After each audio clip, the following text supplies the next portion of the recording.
This woman, this our resource person, Mrs. France, have been giving a lot of inconsistent answers coming from me.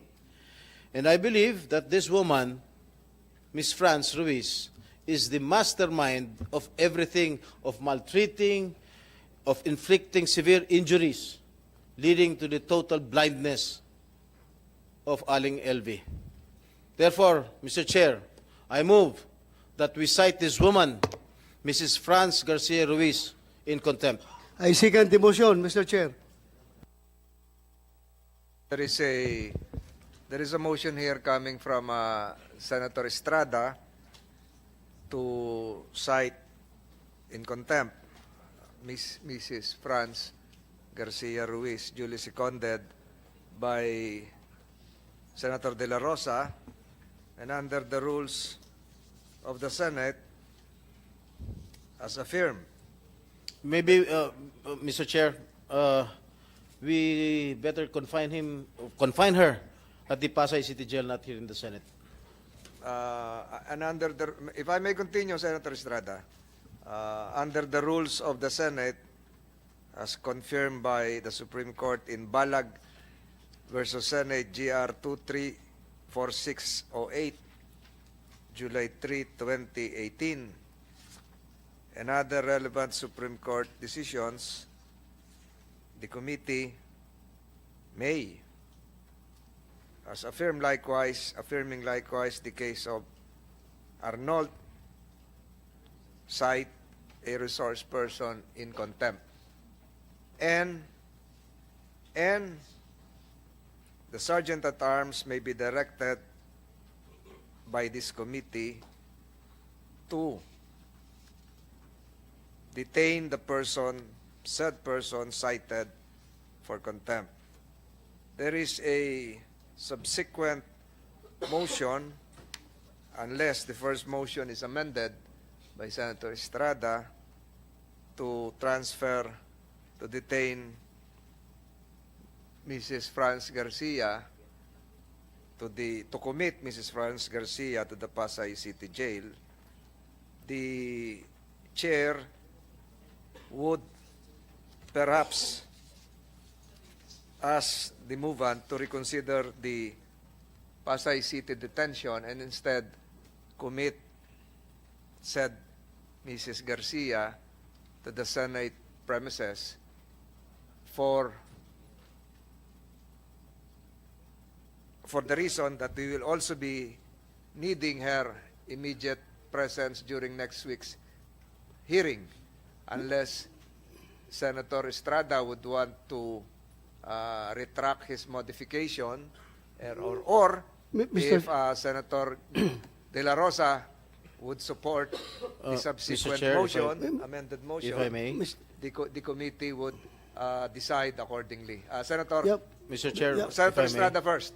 I will not withdraw my motion.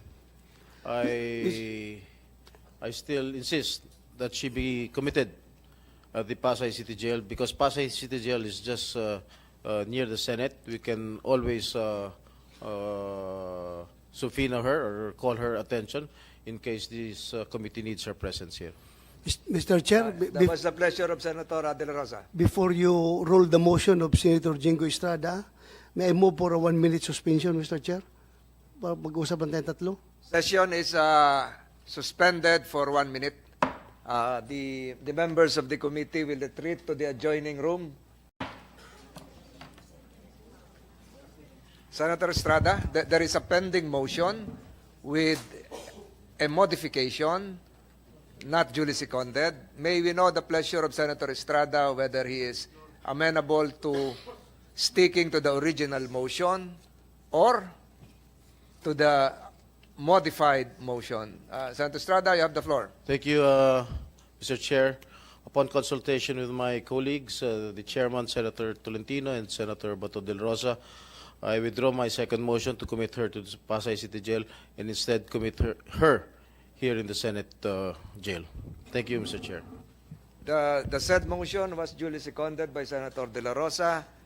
Finding no other objections, comments from our other colleagues, the Senate committee on Justice and Human Rights, after consultations with the members and a closed-door deliberation, hereby approves the said motion of Senator Estrada and a detention order be issued to Mrs. France Garcia Ruiz for continuously evading the questions propounded by the members of this committee, as well as falsely testifying under direct examination by committee members, and consistent with the rules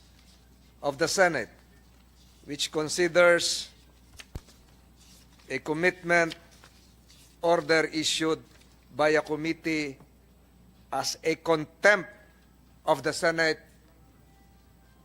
The Sergeant at Arms is hereby directed to place under detention within the Senate premises said person, Mrs. France Garcia Ruiz, with visitation rights accorded to his family members as well as counsel, effective today, September 19, 2023, given in open session by the Senate Committee on Justice and Human Rights. So ordered.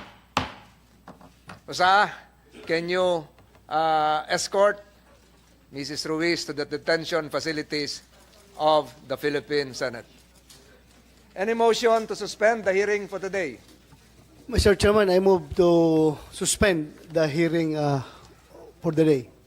Without objections on the part of the members of the Committee on Justice and Human Rights, the Senate Committee on Justice and Human Rights investigation is hereby